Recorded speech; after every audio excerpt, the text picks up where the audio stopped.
čia Lina Jankauskienė ir šiandien su jumis sveikinasi Kendu pokalbiai Procesų Pro.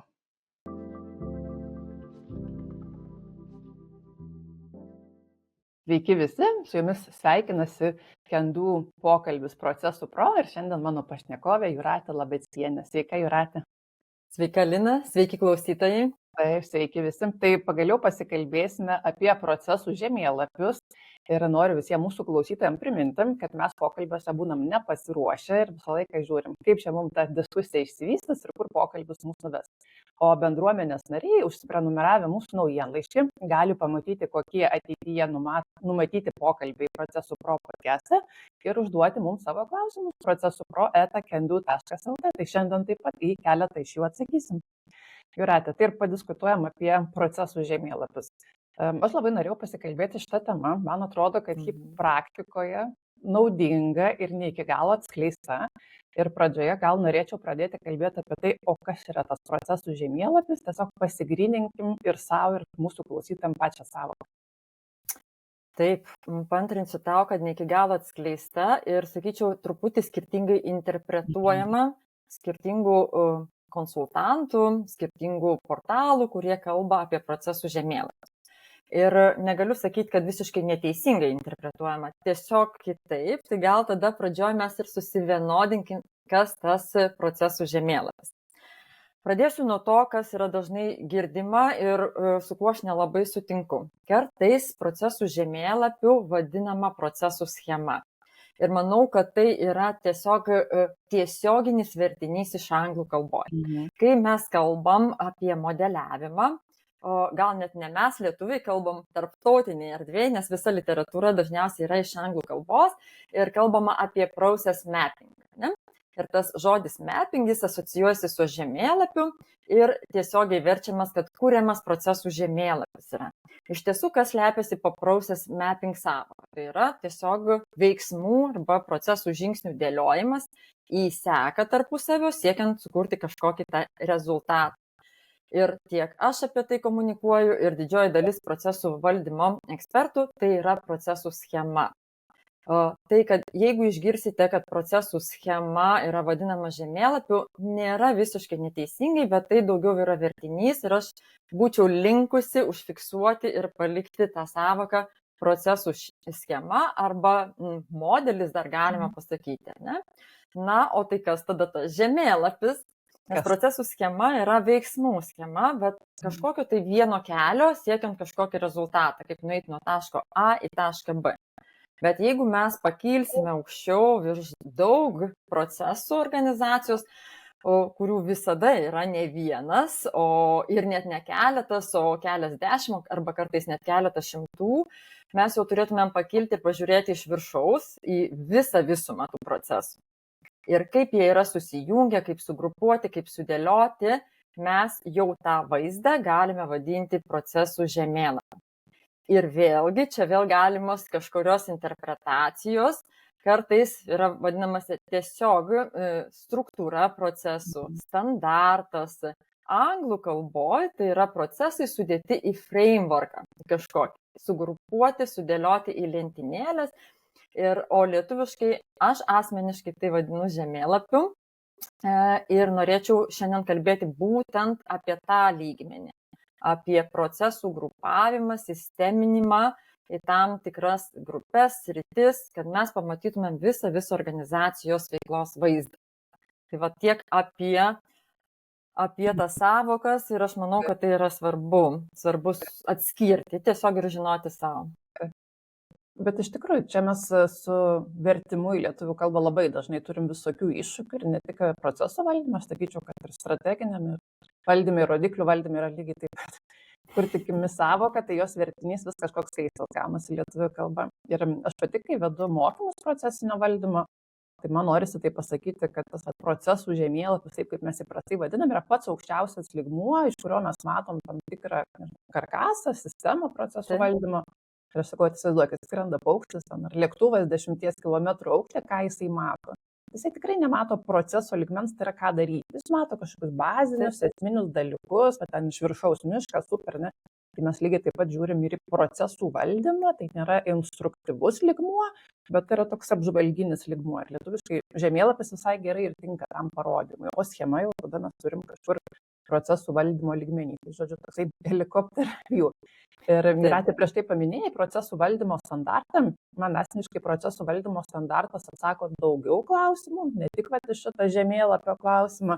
Ir dėl to man žemėlapis yra tiesiog labai aiškiai struktūrizuota schema. Kalbėsim, kad su tam tikrais tipiniais blokais, langais, kurioje ir sudėliotas, atvaizduotas procesų kažkoks loginis pavaizdavimas. Ir standartas, matyt, spręs ir daugiau klausimų, kokias mes roles kartu su procesų valdymu turim, galbūt kažkokias valdymo praktikas ir visa kita. Bet man taip norėtųsi pabrėžti tą vizualinę tarsi dalį. Tikrai taip sutinku. Vėlgi standartas yra toks truputį vertinys, tiesiog noriu paminėti viską, kas yra naudojama. Tai pritariu visiškai, kad standartas apibrėžia ne tik tai ką, tai va, kokius procesus, bet ir kaip mes juos valdome, ką mes darome, kas atsakingas ir panašiai. Tai gal tiesiog nebetęskime tos temos, likime prie procesų tokios sisteminio grupavimo, kuris parodo visų pirma tą bendrą organizacijos veiklų vaizdą, ką mes veikiame. Įveda labai tokio aiškumo į organizacijas, nes sunku kartais suprasti, kad organizacijos nežino, ką veikia. Jos kaip ir žino, bet neturint gražaus užfiksuoto, struktūruoto vaizdo, greičiausiai viename lape, galima paskui ten lysti į gilius, yra tikrai labai sunku tam tikrų dalykų nepastebėti. Ir kol mes nesusidėliojam į tas lentynėlės labai gražiai, ką mums pateikė tie tarptautiniai karkasai, vadinami tie frameworkai, tai mes tikrai negalime pastebėti persidengiančias pas mus veiklas, kurios pasikartoja labai panašus procesai ir vienam skyriui, ir kitam, ir trečiam, arba tas pats procesas ir vienos paslaugos teikime dalyvauja ir kitos, ir mes taip netyčia jų pridubliuojam, prisikuriam savo darbo. Ir kai mes sudėliojam į lentynėlės, mes labai gražiai pamatom, tai kur mes esam prikūrę perteklinių procesų. Ir lygiai taip pat mes pamatę tą bendrą vaizdą, mes galim pamatyti tas vadinamas skyles. Tai kurioj srity, kokiame etape mes iš vis neturime susikūrę veiklos, procesų. Ir būtent tas matymas viso bendro, kaip vadinai, helikopter view, bendro vaizdo, mums ir tokia duoda tą pagrindinę naudą, kad mes pamatome, kur pas mus trūksta kažkokių veiklų, arba kur mes jų prisigaminom perteklinių. Čia yra tokia įdomi vieta, man, su kuo tenka praktikoje susidurti, kad teoriškai atrodo labai lengva pradėti procesinio valdymo diegimo, tai pavadinkim, nuo viršaus į apačią. Išsipieši tą karkasą procesų žemėlapį, kuris yra tokia apžvalginio pobūdžio galbūt schema, ir tada jau neri procesų su procesų lygmenį, ir tada labai gražiai kaip tarsi stalčiukus viskas susidėlioja. Ir atrodo, tai yra lengvesnis kelias, ką padaro dažna organizacija, kad nesigauna. Koks nors sėdi vargšas procesistas, kokiam mažam procesų ten ar kokybės skyrelį, neturi to bendro vaizdo. Sukviesti vadovus į bendrą diskusiją nepavyksta, ir ką jie tada pradeda daryti, modeliuoti procesus su procesus iš karto, taip, aš vadinu, iš apačios į viršų, ir tada turi sąrašą ten kokių 200 procesų ir Exceliukė, 200 eilučių.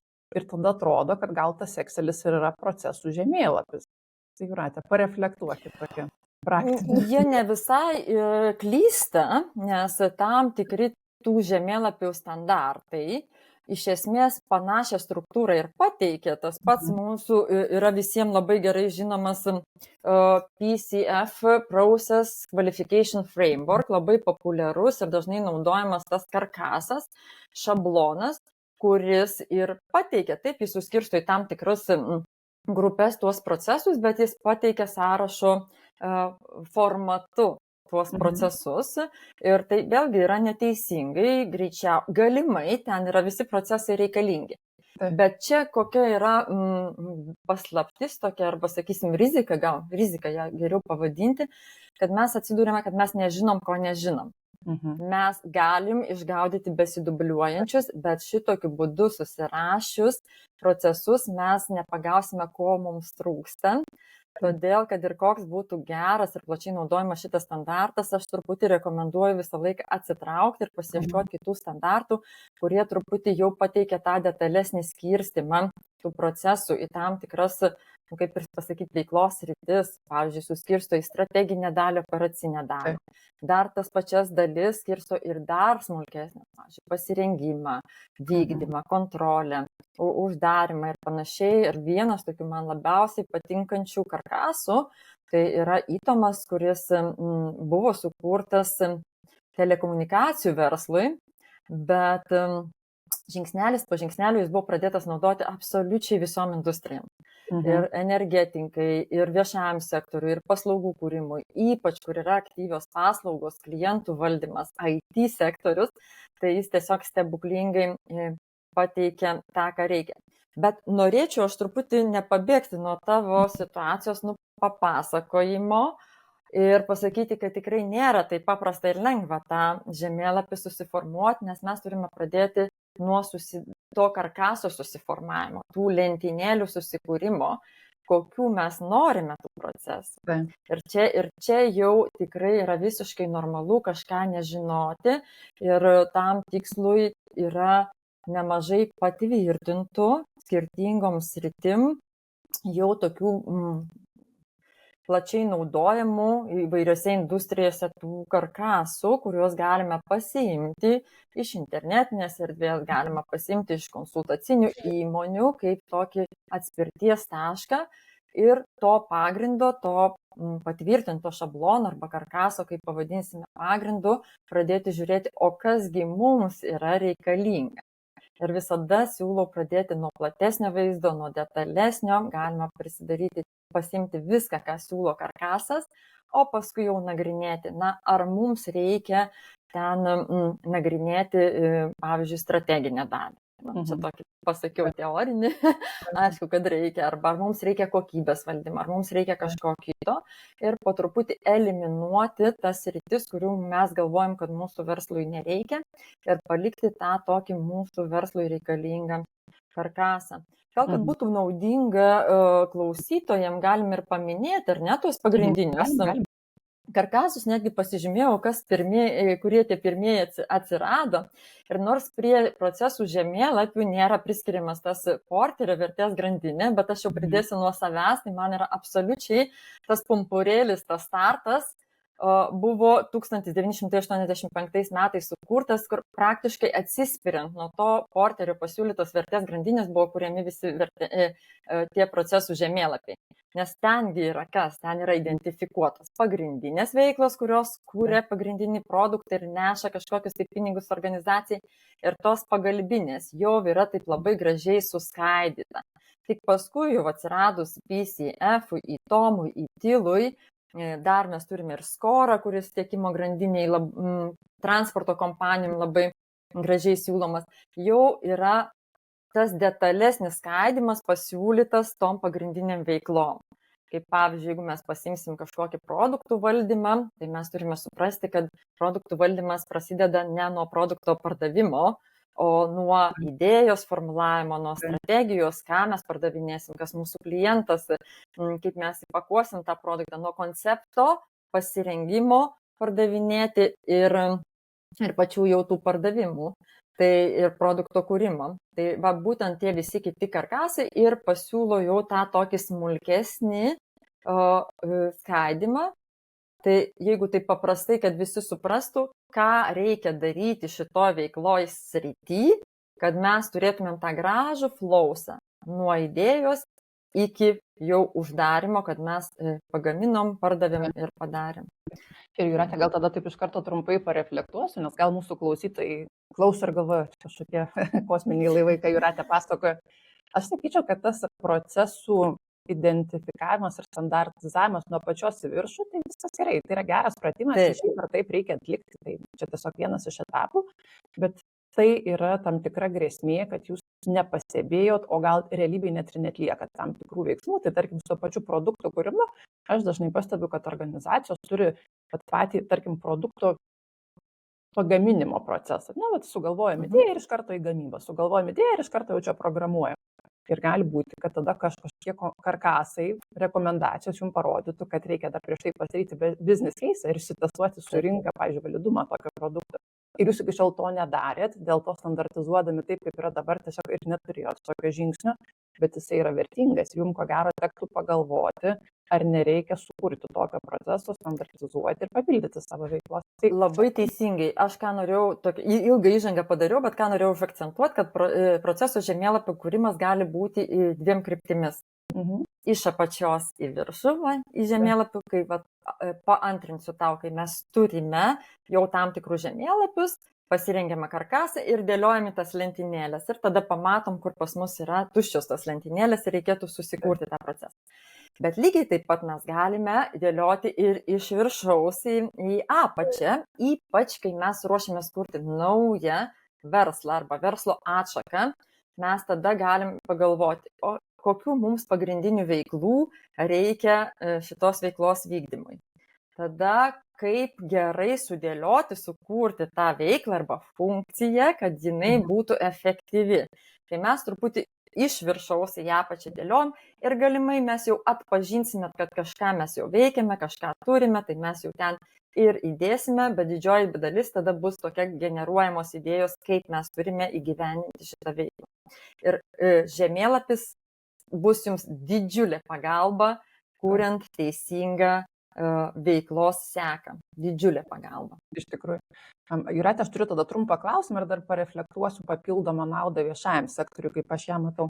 Ar turint procesų žemėlapį, tai tokią lentyną įsivaizduojam, ar ją būtina užpildyti vien procesais su procesais, schemom, aprašais, ar į tas lentynas galima dar kažkaip padėti? Paprastai beveik visi karkasai dalinasi arba tie žemėlapiai į dvi dalis, tai tą strateginę dalį ir operatyvinę dalį. Labai svarbus akcentas tam, kad mes nustotumėm gesinti gaisrus ir atsitrauktumėm, paplanuotumėm, padarytumėm. Bet kur čia atsakymas į pačios klausimą yra tas, kad strateginiai daly yra daug mažiau procesų. Mes galime net tos strateginės dalies, taip vadiname, neįprocesinti. Mes galim pasirašyti taisyklės, kas ten yra svarbu. Mes galim pasirašyti gairės kažkokias, kažkokį klientų aptarnavimo standartą arba ten produkto valdymo gyvavimo ciklo ratą. Ten nėra būtina viską taip pažingsniui sudėlioti į procesus. Bet jeigu jau mes einam į operatyvinę veiklą, praktiškai, kaip aš sakau, 95% tos veiklos, ką mes darome kasdien, jau turi būti užfiksuota kaip procesas. Tai galima taip atskirti. Tikrai visos veiklos organizacijoje nėra verta atvaizduoti procesais, su procesais ar panašiai. Ir man čia irgi tokia graži sąsaja tarp sąrašo procesų ir pačios žemėlapio schemos, nes man patinkantis pavyzdys yra, pavyzdžiui, marketingo veikla ir social media, socialinių tinklų palaikymas. Tai beveik visą organizaciją turi tam dedikuotą žmogų funkciją arba išorinius partnerius. Ir klausimas yra, ar tokia veikla yra, tai taip yra, žemėlapyje tikėtina matytųsi, bet ar tam būtinai išpiešti procesais, nebūtinai. Mes kartais galbūt turime, kaip ir sakai, metodinės kažkokios rekomendacijos arba gal, nežinau, brendo kažkokia politika. Ir jeigu mūsų procesų žemėlapis yra interaktyvus, o aš matau, kad organizacijos visai mėgsta tą pasidaryti, tai tada dažnai tai yra dedikuota erdvė intranete, pavyzdžiui, kur atėjus galima surasti, pavadinkim, visą metodinę medžiagą susijusią su šita veikla. Ir tada taip, kažkur bus daugiau procesų, atmintinių, galbūt kitų dalykų, kažkur metodinė informacija. Ir man tai vėlgi iš procesų sąrašo nepasimatytų ir galbūt taip gražiai nesusisietų šitie dalykai. Šiaip labai ačiū tau už tą klausimą, nes tikrai būčiau galbūt ir neužakcentavus, tai kai mes pradedam su įmonėm dirbti, formuojant jų procesų žemėlapius, tikrai būna išgąstis, tai kiek mums reikės susikurti tų procesų, kiek reikės darbo ir panašiai. Tai dar reikia atkreipti dėmesį, kad mes, sakysim, tam tikrom skirtingom veiklos sritims strateginiai dalim galime apjungti tas metodinės medžiagas. Pavyzdžiui, strategijos dalis, tokia kaip strategijos veikla, yra prie klientų valdymo, prie produkto valdymo, prie ten pardavimų, prie pagrindinės veiklos gamybos ir panašiai. Mes tikrai galim nekurti atskirų taisyklių arba kažkokios metodinės medžiagos, jau nekalbant apie procesus, o galime apjungti ir vieną dokumentą turėti visoms sritim, kaip mes apskritai organizacijoje formuojame savo strategiją. Ir paskui jau ten sąsajos išeina jau į konkrečias veiklas. Tai tikrai neišsigąskite. Tai gal galimai nėra 50 ant 50 procesų, gal vis tik daugiau, vis tiek tos operatyvinės veiklos vyksta. Bet tai irgi yra jūsų sprendimas ir netgi operatyvinį veikloje mes visą laiką pasižiūrim, tai kiek mes norim darbuotojams nurodyti, kaip daryti, kiek mes esam, ar norim, ar esam įpareigoti taisyklėmis apibrėžti tam tikras veiklas. Taip, tai žodžiu, tas žemėlapis, karkasas gali ir papildomų verčių duoti. Aš gal praktikoje gana dažnai taip matau tos valdymo pagrindinių veiklų, palaikančiųjų veiklų procesų grupės. Tai tiesą sakant, jeigu gaučiau tokį Excel sąrašą kelių šimtų procesų, mano ko gero pirminė rekomendacija bus dabar pradėti sintetinti ir grupuoti į aukštesnio lygio tos procesinio valdymo vienetus, kas kartais yra labai sudėtinga dėl, pavyzdžiui, vadovų neįsitraukimo ir galbūt nematymo to bendresnio vaizdo. Bet aš čia matau, tiesą sakant, tokią daug konceptualesnę, ne tik metodinę problemą, nes kadangi labai daug tenka dirbti su būtent viešojo sektoriaus organizacijom, jos ateidamos į procesinį valdymą dažnai turi tokį lūkestį transformacijos, kad mes norim būti mažiau funkciniai, kad esame labai funkciškos organizacijos, tačiau visi žinom šitą lygą ir norim būti labiau procesiniai ir tada procesinis valdymas yra atsakymas. Ir kur aš matau tam tikrą bėdą, kad tokiu atveju, einant iš apačios į viršų, tarsi tą procesinį valdymą dėliojant, yra tokia pagunda apsirašyti taip, kaip yra dabar, o mes jau esam labai struktūruoti, funkciški ir niekaip negalim pamatyti proceso. Ir tai negalim pamatyti aukštesnio lygmens proceso, kuris yra, pavyzdžiui, per kelias funkcijas praeinantis. Ir dažniausiai yra ypatingai sunki problema surasti tos aukštesnio lygio šeimininkus, savininkus, vadovus proceso. Nes kai yra maža funkcija pasakyti, kas jos atstovas, tai lengva, dažnai yra vardas pavardė. O kas, pavyzdžiui, atsakingas už visą kliento patirtį, tampa nesuvokiamo lygio sudėtingumo užduotimi. Ir tada mes norėjom tapti labiau procesiškai, o procesus susidėliojom ir vis dar mąstom visiškai funkciškai. Ir aš asmeniškai tą labai stipriai matau tada, kai procesų žemėlapyje arba kažkokioj analogiškoj formai matosi, kad pagrindinės veiklos yra sugrupuotos ne pagal kliento perspektyvą, ne pagal vertės rautus, bet vis dar yra šito departamento procesai, net pavadinta kitas iki va taip. Tai Jūrate, padiskutuojam apie šitą vietą, kiek procesų žemėlapis yra funkciškas, o kiek galbūt yra kitokie grupavimo būdai su didesniais privalumais. Tai žemėlapis žemėlapiui nelygus, reikia pasakyti, taip kaip mes susikursime mums tą norimą karkasą, tą tokį šabloną, taip mes galim ir susidėlioti. Šiaip norėčiau pasakyti, kad mes visiškai nuo funkcijų nepabėgsime.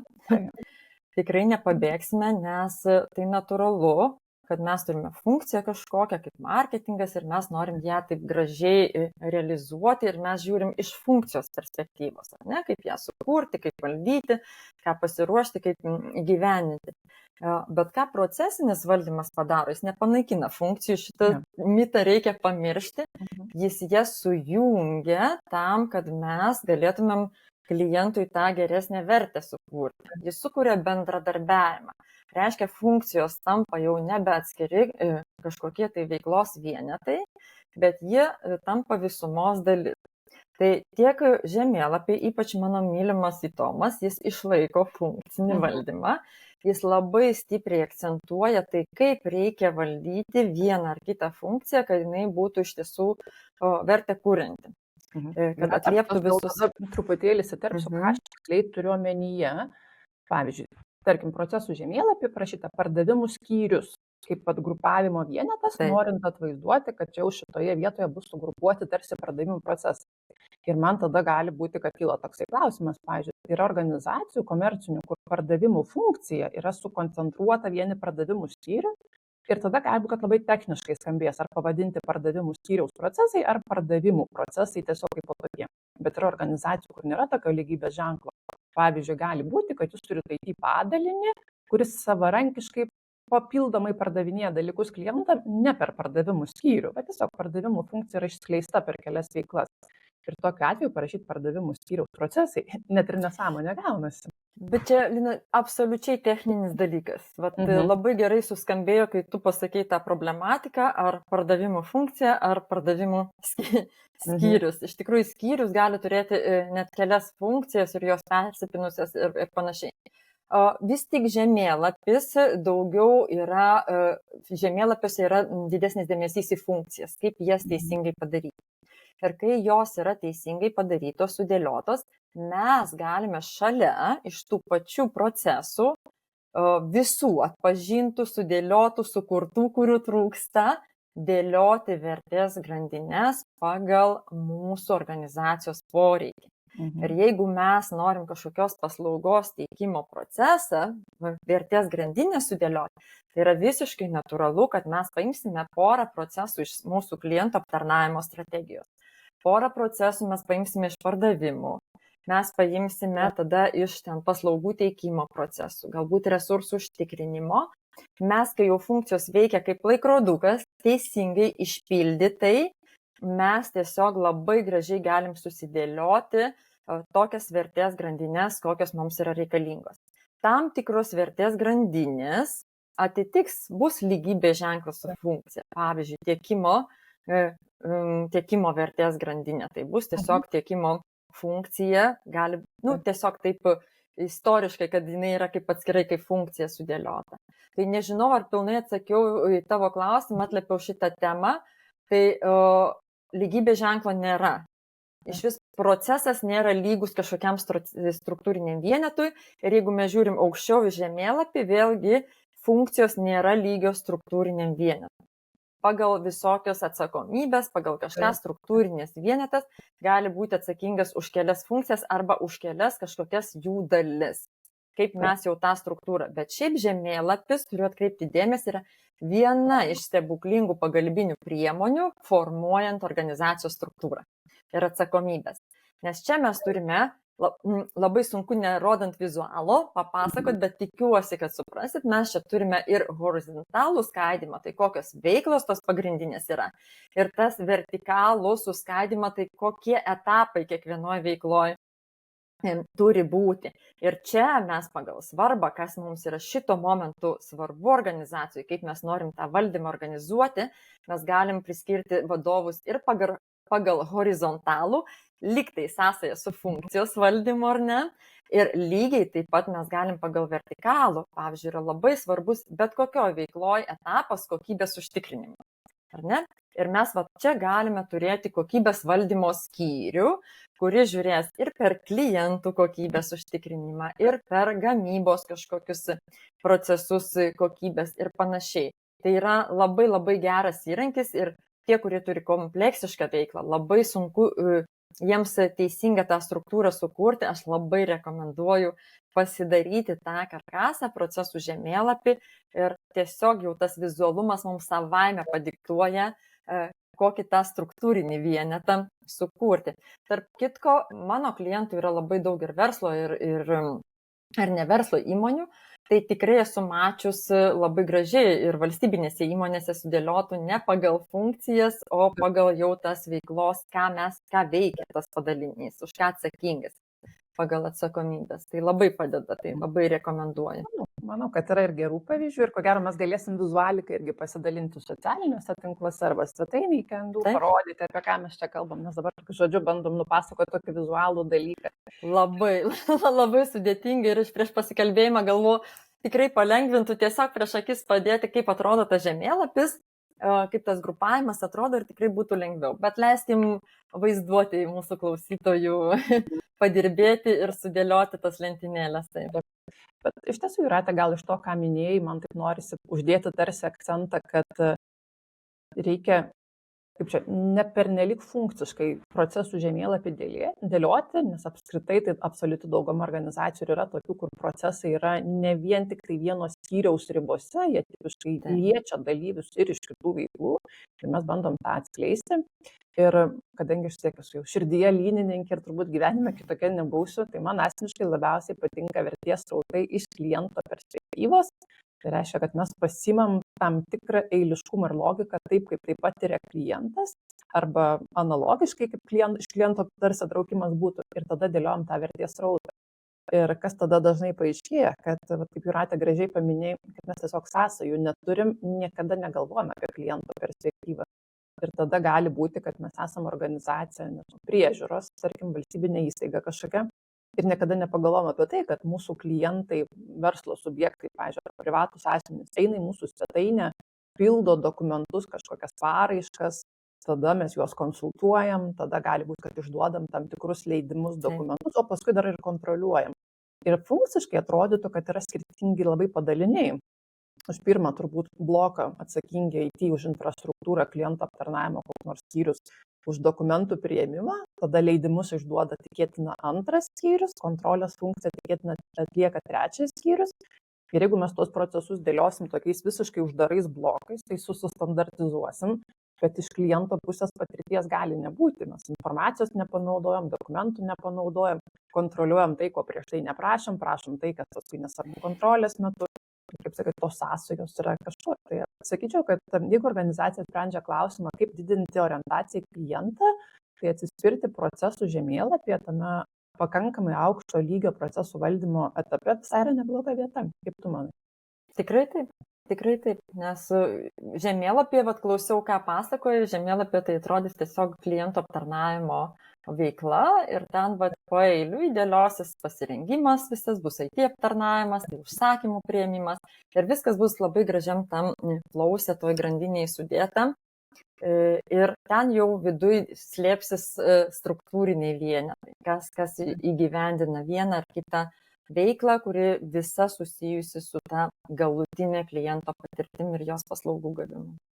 Jūratė, aš norėčiau dar pasikalbėti trumpai apie tai, kokios rolės atsiranda, arba galbūt kaip yra sunku tas rolės pasiskirstyti tais atvejais, kai atsiranda vertės srautas truputėlį kitų pagrindų. Nes jeigu organizacija yra labai nusistovėjusi struktūra, tai tuomet funkciškai yra labai aišku, kuris departamentas yra atsakingas už leidimų uždavimą, kuris kitas departamentas atsakingas už kontrolės, pavyzdžiui, funkciją. Ten jau tos šeimininkus, savininkus, vadovus mes matyt lengviau nustatysim. Kaip dabar darom tą sintetinimą, juk tai taip pat turėtų būti rolė vertės srauto? Nėra vienos taisyklės, iš dalies jau atsakiau, kai tą papildomą naudą, kuri struktūros kūrimui, nėra vienos taisyklės, vėlgi mes žiūrime, kad būtų atsakingas asmuo, rolė kažkokia tiek už tą horizontalų viso to srauto išpildymą, tai gali būti kliento patirties kažkoks tai vadovas, kliento aptarnavimo vadovas. Ir lygiai taip pat gali būti, kaip ir minėjau, vertikaliam skaidimui, tai gali būti kažkokių tai įrankių IT priežiūros vadovas arba kokybės. Savotiškai yra paslėptas matricinis valdymas, ar ne? Toks tai savotiškai, nes visi liktai už savo gabaliukus funkcinius atsakingi, bet kažkas apjungia juos visus. Tai paprastai ir būna tiesiog tos, galima net pavadinti, procesų grupės vadovas, šitos veiklos stambios. Vėlgi dabar nenorėčiau šitoj temoje tos pavadinimus, kaip mes užvadinam tą hierarchiją, nes vienur gali būti ten funkcija arba veikla, procesų grupės. Tai mes bet kokiu atveju tam tikro lygmens procesų grupėje. Čia, kaip mes sudėliojame tą srautą ir gali tiesiog būti paskirtas atskiras vadovas tam srautui, kuris jau bendradarbiauja su visais tais lyg ir funkciniais vadovais, siekiant to galutinio savo veiklos rezultato, kad klientas būtų patenkintas ir visas tas srautas nestriktų ir būtų efektyvus. Tai toks lyg ir, sakau, oficialiai niekada nėra vadinamas matricinis valdymas, bet tai toks yra labai gražus vidinis bendradarbiavimas. Ir ką padeda žemėlapis, jis parodo, kad už tam tikras sritį tas atsakingas žmogus, jis turi kurti bendradarbiavimo santykius su vienais, antrais, trečiais, tam, kad jisai gyvendintų savo tikslus, kurie visada yra organizacijos tikslai. Tai papildoma rolė, tai gali būti procesų grupės vadovas, tam tikros lygmens veiklos vadovas ir nešti tą atsakomybę. Ir man atrodo, kad praktikoje čia yra nepaprastai svarbi vieta, nes jeigu mes operacijose dar kažkaip turim tam tikrus atitikmenis, pavyzdžiui, tiekimo grandinės vadovai jau pakankamai įprastas yra dalykas, arba kai personalo partneriai atsakingi už darbuotoją, tarsi visą tą patirtį kaip tam tikrą vertės srautą. tai kliento patirtis, mano akimis, labai dažnai kaip atsakomybė kažkur visiškai pasimeta ir mes tada turim daug vadovų, kurie atsakingi už savo gabaliukus. Tai gerai, jeigu yra, tai kaip sakai, jie bendradarbiauja ir yra klientas vertybė, o jeigu ne, tai va dėja, bet valstybinės įmonės ir viešos organizacijose labai dažnai yra tik gabaliukais. Ir man tada labai norisi taip primiktinai pasiūlyti, surasti tą, nežinau kaip čia, rolę atsakingą asmenį, kuriam būtų galima dedikuoti. Konkrečiai lyno kontekste mes turim tokius vertės srautų savininkus, vadinasi, tai yra būtent procesų grupės iš kliento perspektyvos savininkai. Ir jie tipiškai ir neša tą kliento patirties valdymą efektyvinimo požiūriu, bet ir operatyvinio valdymo požiūriu ir skatina tą bendradarbiavimą ir valdymas taip pat yra pagal vertės srautus. Kas fiziškai tokias pareigas užimtų įvairiai, kartais organizacijos, ypač jeigu yra patyrusios lyno kontekste, jos taip ir vadina, kad tokio ir tokio vertės srauto savininkas, bet reiktų labai atsižvelgti, ko gero, kokio profilio yra organizacija. Nes jeigu yra gamybinė, tai tada tikėtina, kad jūs turite tam tikras produktų grupės ir net ir gali būti tam tikros produktų grupės vadovas arba gamybinis arba kaip produktistas. Jeigu yra labiau paslauginė organizacija, tai tada gali būti paslaugų grupės kažkokie vadovai, kurie irgi atsidalina tam tikrus vertės srautus. Bet man tai labai norėtųsi kažkaip tą vietą paakcentuoti, kad gali atsirasti tokia specifinė rolė su labai didelė nauda orientacija į klientą. Procesiniam valdyme labai dažnai susiduriu su tokia rolė kaip procesų grupės vadovas. Ne? Bet kas yra vadovas? Mes žinom procesiniam valdyme, kad yra dvi rolės – yra vadovas ir savininkas. Ir tikrai, kai yra toks kompleksinis vertės srautas, labai dažnai, ypač didesnės organizacijos, turi procesų specialistą arba kitą vidinį žmogų, kuris yra tos srauto vadovas, tos grupės, procesų grupės vadovas. Jisai organizuoja darbą sklandų, jis kuria tam tikro lygio bendradarbiavimą, jis ieško nuolat pagerinimų. Jeigu tam sraute yra vykdomi kažkokie IT projektai, jis irgi užtikrina. Jis yra puikus dažniausiai vadovas, bet su savininko rolė, tai pritarsiu, čia jau atsiranda labai, labai sudėtingas. Paprastai yra sunku viena priskirti, kas gali būti atsakingas ir už ten kitas funkcijas, kurios atlieka tam tikrus darbus. Ir dažniausiai, kai nėra randamas vienas vadovas, ta atsakomybė kyla į viršų. Ne? Ir dažnai labai atkeliauja pas generalinį vadovą arba aukščiausią lygmens vadovą. Skamba teoriškai gerai, praktiškai mes neturime atsakingo savininko, nes vadovas yra atsakingas už tada daug svarbesnius dalykus, sprendžia strateginius organizacijos ir jam nusileisti iki tos procesų grupės sprendimų jau yra sudėtingiau ir laiku, ir žiniom turimom.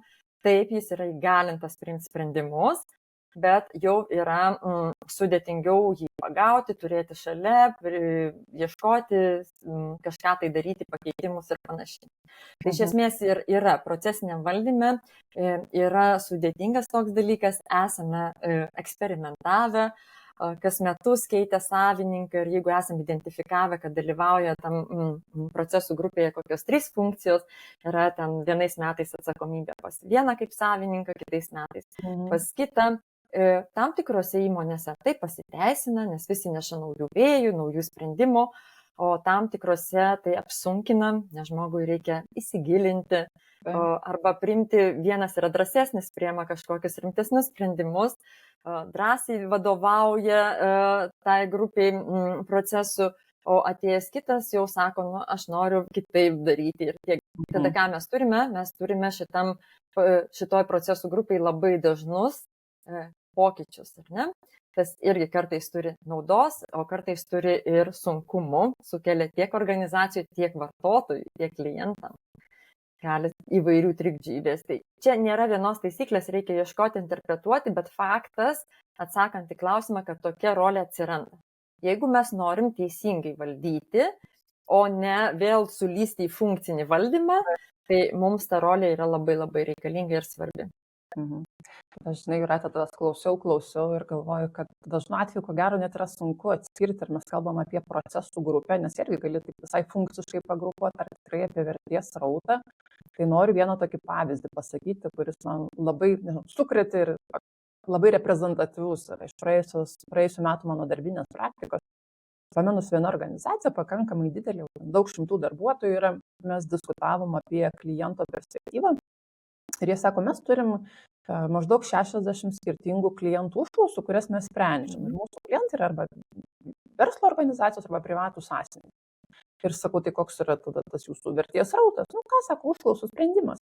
Ir sakau, nu palaukit, rodykit, kokios tos užklausos pas jūs būna. Ir kas paaiškėja, kad tas pats klientas praeina labai daug žingsnių. Iš pradžių užsiklausinėja, duokit man projektavimo sąlygas.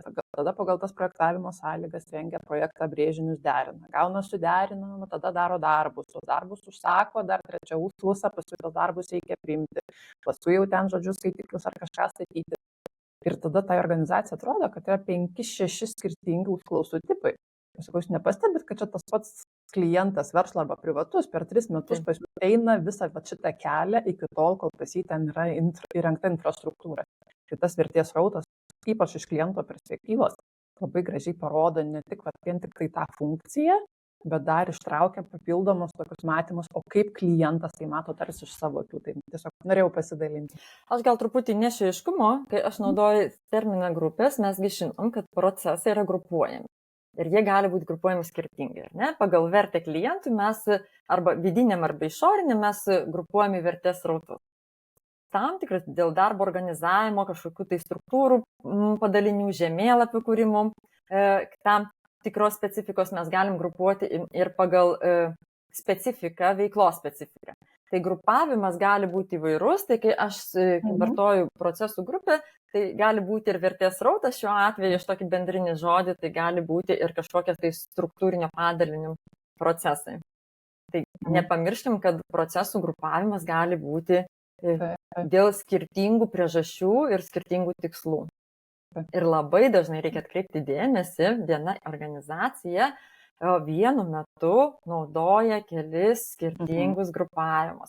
Tas pats įtomas, mano mėgstamas karkasas, jisai siūlo tą tokį struktūrinį, kaip mes pagal veiklos sritis sustruktūruojam, kad pamatytumėm, ir jis šalia siūlo jau kitokį pavadinimą, tą end-to-end processes arba end-to-end groups, kuris naudojant mūsų sudėliotus į žemėlapį procesus, pagal skirtingas tas vertės grandines arba vertės rautus, jisai panaudoja, apjungia procesus ir sudėlioja.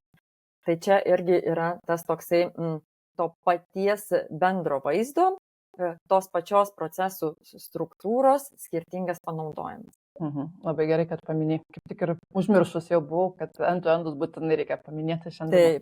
Taip. Tai vat, tų karkasų kalboje, tai end-to-endai ir būtent ir yra tie vertės rautai tam tikrom sritim.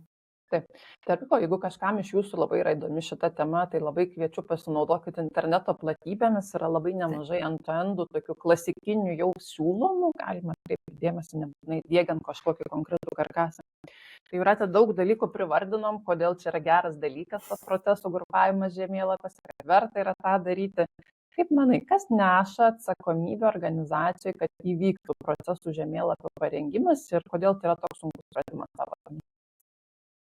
Aš visada pradedu nuo labai aukšto lygio, nuo atsakymų, ką mes norime padaryti su savo veikla, kokios pas mus yra problemos šiandien arba kokias norim susikurti galimybės. Ir tai padiktuoja mums, kokio detalumo reikia tos struktūros proceso, kiek mums ten reikia. Pavyzdžiui, pateiksiu iškart paprastą pavyzdį, kad jeigu mes turime labai daug gaisrų gesinimo praktikos, visiems priimtinas terminas, mums jau diktuoja iškart, kad mes neturime tam tikrų savo organizacijoje iniciatyvų, veiklų ir mes nežinome, ko nežinome. Ir tada iš karto galime pasitelkti procesų žemėlapį tuos šablonus arba karkasus ir jau jų pagalba ieškoti, kaip pagelbėti ir sutvarkyti tą mūsų veiklą. Kas už tai atsakingas? Be abejo, dažniausiai tai būna procesų valdymo kažkoks tai žmogus, kuris žino, turi visą informaciją apie organizacijoje vykstančius procesus. Jis gali pradėti struktūruoti, jis gali atrasti tas vietas, o toliau atsakomybė eina pas vadovus. Vėlgi priklausomai nuo hierarchijos, Jeigu procesas specialistas mato, kad pas jį yra tuščia lentynėlė ir mes neturim jokių kažkokių tai priežiūros darbų, kaip ten technikos priežiūros, kad paskui negestų, mes galime pasiūlyti, bet sprendimas ar kurti naują procesą, va tokią veiklą, kuri greičiausiai sugeneruos ir resursus, papildomus žmonės, laiką ir panašiai, ar jis gali sakyti, aš toleruosiu tam tikrą klaidų skaičių, jis pas mus nėra kritinis, nesukuria kažkokių tai ten veiklos tęstinumo rizikų, tik tai truputį kaštus. Tai jis sakys, taip, aš žinau, bet mes sąmoningai renkamės neturėti šitos veiklos. Tai va tų sprendimų jau ką panaikinti arba kuo užpildyti tą karkasą, be abejo turės tą atsakomybę tik tai aukštesnio lygmens vadovas. Tai taip apibendrinant, už viską atsakingas procesų valdymo vadovas, kažkoks procesų specialistas, labai skirtingi pavadinimai, efektyvumo vadovas ir panašiai, nes jis matys ir atliks tą visą darbą pagrindinim, kad pamatytų vadovai, o sprendimai pas vadovas. Iš šiaip taip pritariu, man labai norėtųsi vadovų įsitraukimo ir jeigu tai būtų diegimas, tai gal net ir pradėti nuo šito pratimo, šito proceso, tada netgi aiškiau pasimato tas procesinio valdymo diegimo darbų sąrašas, tam tikrus etapus galima geriau pasidėlioti. Jeigu taip neatsitiko ir einat sintetinimo keliu, tai vis tiek yra teisingai kviesti vadovus.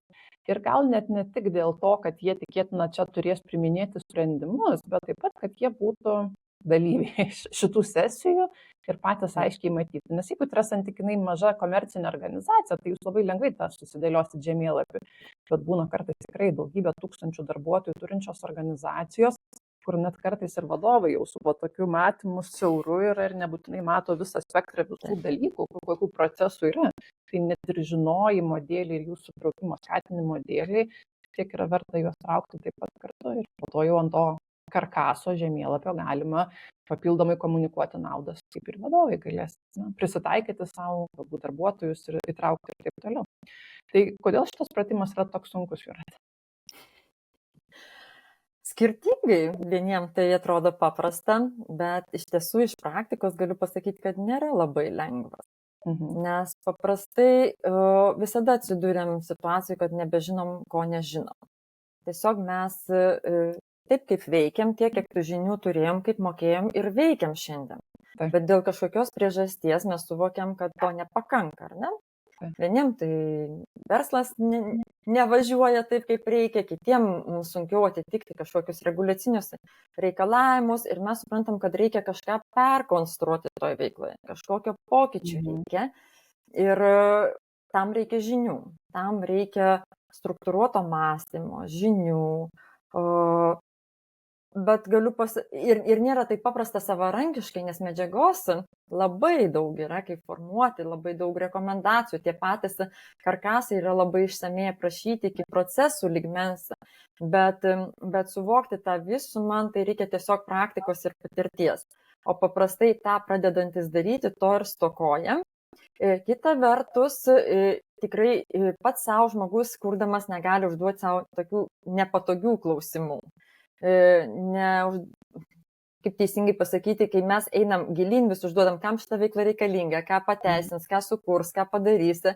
Ir tada, kai kažkas veda iš šono ir padeda, žmogus gauna vertę ne tik atsakymą, ką įdėti kokią lentynėlę, bet suvokia daug plačiau. Dėl kokios priežasties man ta veikla reikalinga. Arba dėl kokios priežasties aš šito veikloje turiu 10 procesų, nors galėčiau standartizuoti ir turėti vieną.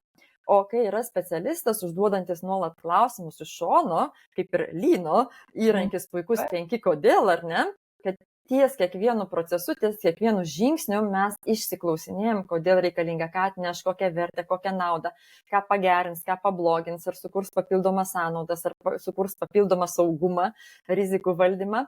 Tai tiesiog mes pradedame sąmoningai tą veiklą konstruoti. Ne pagal kažkokią esamą šabloną, sausai, o įdomi gera veikla, mes jos neturim įdėsim, bet jau žinot, kaip pagelbės mūsų įmoniai.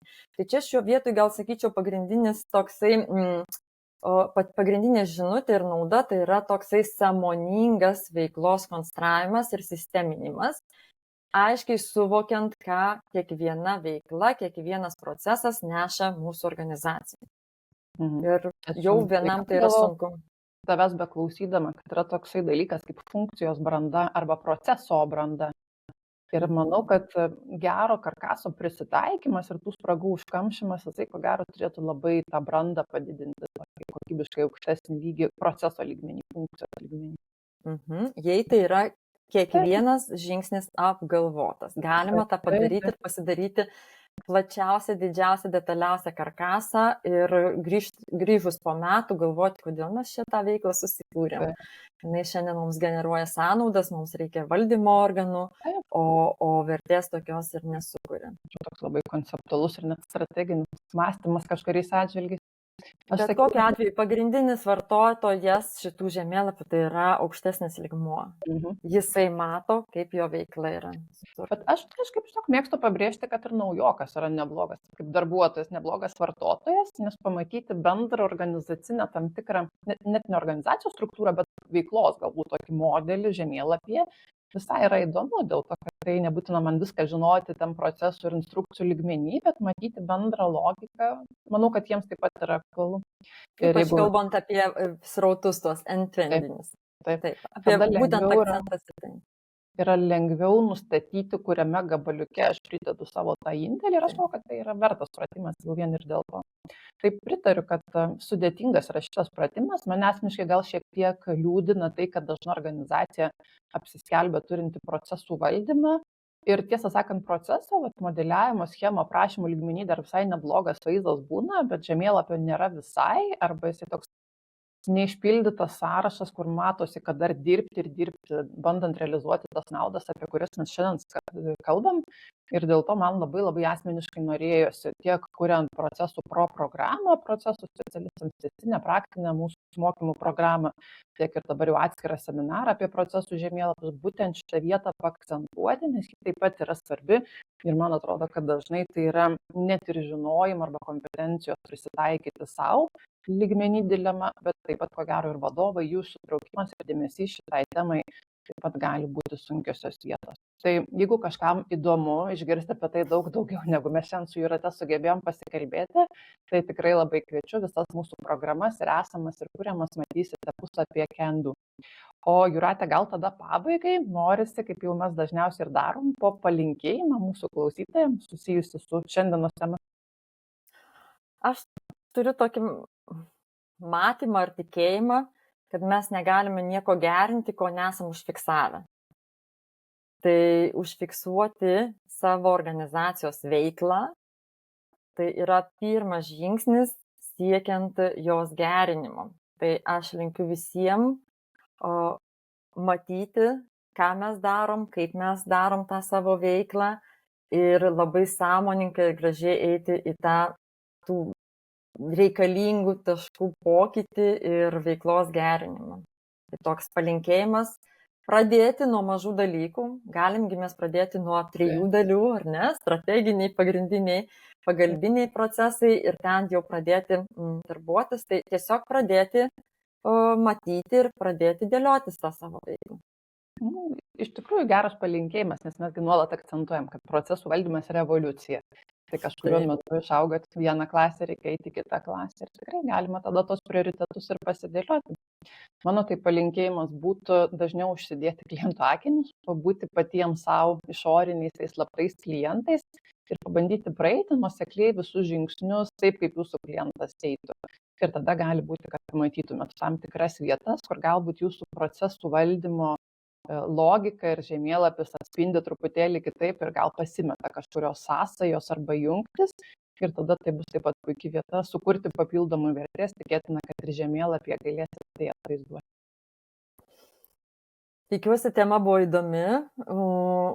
Jeigu net ne viskas aišku, ką mes kalbėjom, tai bent jau kažkokios nuotrupos ir suvokimas, kur yra ta vertė. O paskui tik yra jau kelias, kaip to išmokti, sužinoti ir padaryti. Tikrai taip. Ačiū, ir visiems už įdomią temą. Ačiū tau, Jūratė, tikrai labai įdomi tema.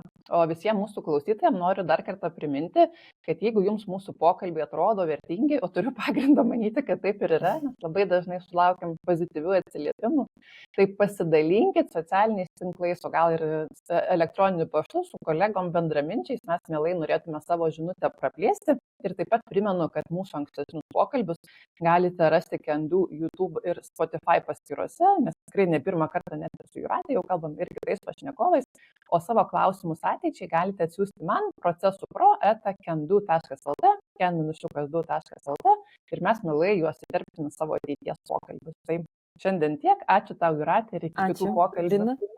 Ačiū visiems, iki kitų pasimatymų. Tikrai, iki.